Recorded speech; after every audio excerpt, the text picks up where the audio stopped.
तमसा नदी के तट पर जंगलों में बहुत सारे जंगल में रहने वाले, वन में विचरण करने वाले आदिवासी गण रहते। जो वहां से निकल कर जाता उसको लूट लेते।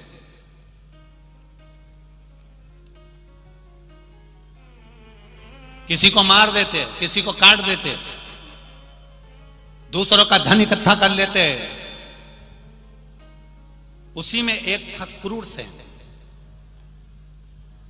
इतना ज्यादा क्रूर था वो क्रूर सेन कि अगर कोई धन नहीं देता था तो वहां उसका गला काट देता था।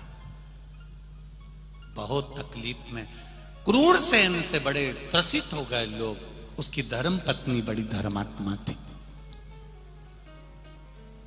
धर्म पत्नी ने अपने पति क्रूर सेन से कहा, चोरी कर कर कर इतना धन लाते हो, डाका डाल कर इतना धन लाते हो, लोगों को काट कर मार कर इतना धन लेकर आते हो, लूट कर इतना धन लेकर आते हो, अपने घर में तो वैसे ही बच्चे नहीं हैं, संतान नहीं है, पुत्र नहीं है, औलाद नहीं है, फिर ये किसके लिए इकट्ठा कर रहे हो, किसके लिए जोड़ रहे हो?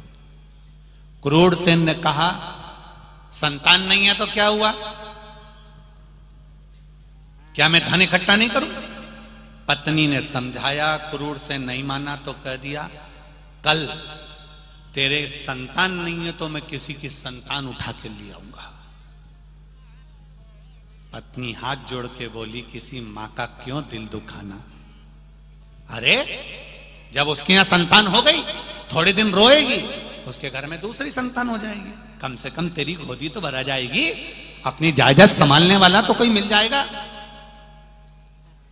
क्रूर सेन को गुस्सा आया, नगर में चले गया, गांव में चले गया, एक ब्राह्मण के बच्चे को उठाकर ले आया, पत्नी की गोद में दे दिया। पत्नी ने उस बच्चे से लाड़ प्रेम करा, स्नेह करा, उसको पाल पोस कर बड़ा करा।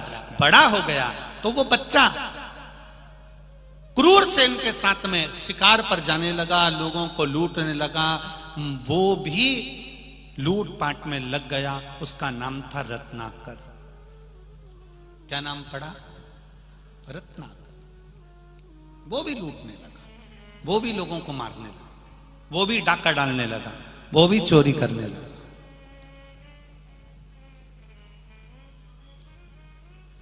मां को बड़ा दुख होता कि मेरी औलाद, बताओ, ये भी ऐसा काम में लग गई। एक लगा हुआ था, ठीक था, पर पिता के ये भी ऐसा चोरी करे, ये भी डाका डाले, ये भी लोगों को मारे, ये कहाँ का तरीका है? तो उसको माँ को बड़ा दुख होता था। धीरे धीरे रत्नाकर जब बड़ा हुआ, शादी कर दी, बच्चे हो गए, सब कुछ आनंद हो गया, बहुत बड़ा डाकू बन गया, बहुत बड़ा डाकू। एक दिन संत निकल कर जा रहे थे, उनके साथ में देवऋषि नारद निकल कर जा रहे थे। श्रीमन नारायण, श्रीमन नारायण, श्रीमन नारायण। रत्नाकर को लगा इतने सारे संत जा रहे हैं, इनके पास में पोटलियां हैं, पोटलियों में जरूर धन होगा। रत्नाकर ने उनको रोक लिया, अरे बाबा, क्या है तुम्हारे पास में, धन दो। संतों ने कहा, हमारे पास में क्या रखा, हम तो एक लंगोटी में रहते हैं, कुछ भी हमारे पास में नहीं, हम क्या आपको दें? जरूर तुम झूठ बोल रहे हो। देवऋषि नारद के पास में तानपुरा था, उन्होंने कहा तानपुरा के अंदर कुछ भरा होगा, दे इधर तानपुरा। नारद जी से तानपुरा छुड़ा लिया। नारद जी मन में सोचे, अपने पास तो वैसे कुछ नहीं था, बचा कुछ एक तानपुरा था, वो भी ले लिया, वो भी चले। नारद जी को बड़ा दुख हुआ। नारद जी ने मन में सोचा, ये डाकू है, इसको ऐसे समझाएंगे तो समझ में आएगी नहीं। नारद जी ने कहा, मेरे पास में बहुत सारा धन है, पर शर्त केवल एक है। क्या शर्त? धन मैं दूंगा, पर उस धन के हिस्सेदार तेरी पत्नी, तेरे बच्चे, तेरी माता, तेरे पिता, तेरा भाई, सब कुछ धन के हिस्सेदार होंगे। पर तू जो चोरी कर रहा है, जो गलत काम कर रहा है, इसके हिस्सेदार क्या तेरे परिवार वाले होंगे?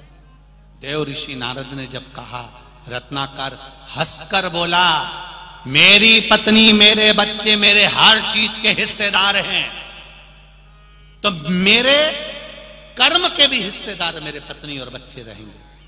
नारद जी ने कहा, हम यहीं पर हैं, पहले उनसे लिख कर लिया, हम तुझे बहुत सारी दौलत दे देंगे। ओ रत्नाकर बोला कि तुम कहीं भाग गए तो? नारद जी बोले, हमको पेड़ से बांध के चले जा, ले रस्सी से पेड़ से बांध दिया। देव ऋषि नारद को और संतों को। रत्नाकर अपने घर गए, अपनी पत्नी और बेटे को बुलाया, अपनी मां को बुलाया, पिता को बुलाया, कहा, मेरे पास में जो धन है उसका हिस्सेदार कौन कौन है? पत्नी कहती है मैं हूं, बेटा कहता है मैं हूं, पिता कहते हैं मैं हूं, मां कहती है मैं हूं। अब रत्नाकर ने पूछा, मैंने लोगों को मार डाला, मैंने लोगों का खून खच्चर कर दिया, उस पाप का, मेरे दुख का, मेरे कर्म का हिस्सेदार कौन कौन है?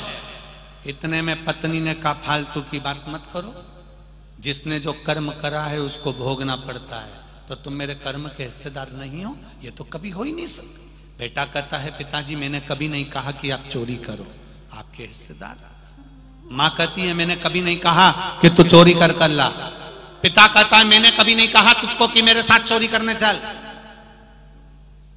रत्नाकर ने उस पल देव ऋषि नारद के पास जाकर हाथ जोड़ लिए और देव ऋषि नारद से कहा, नारद जी ये बताओ कि कोई दुनिया के लोग हमारे धन के हिस्सेदार हो जाते हैं, सुबह 8 बजे से लेकर रात को 10-10 बजे तक दुकान पर बैठकर कमाते हो, उस कमाई के हिस्सेदार तुम्हारे बेटा, बेटी, पत्नी, रिश्तेदार, माता, पिता, सब तुम्हारी जायदाद के हिस्सेदार होंगे। पर तुमने दुकान पर बैठकर जो झूठ बोला, दुकान पर बैठकर जो बेईमानी करी, नौकरी में, सर्विस में, जहां बैठकर तुमने 1 का 2 करा, तुम्हारे किए गए कर्म का हिस्सेदार कौन होगा? कोई दूसरा नहीं। अंत समय में भुगतना तुझे अकेले पड़ेगा। तब रोएगा, चिल्लाएगा, तड़फेगा, पलंग पर अकेला पड़ा रहेगा, कोई नहीं संभाल रहा।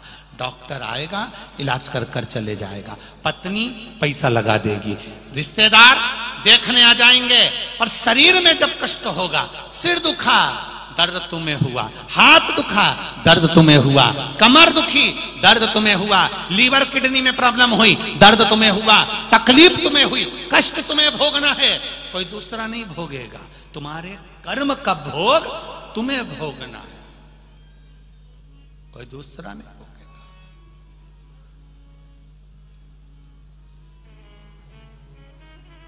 सब पढ़ा।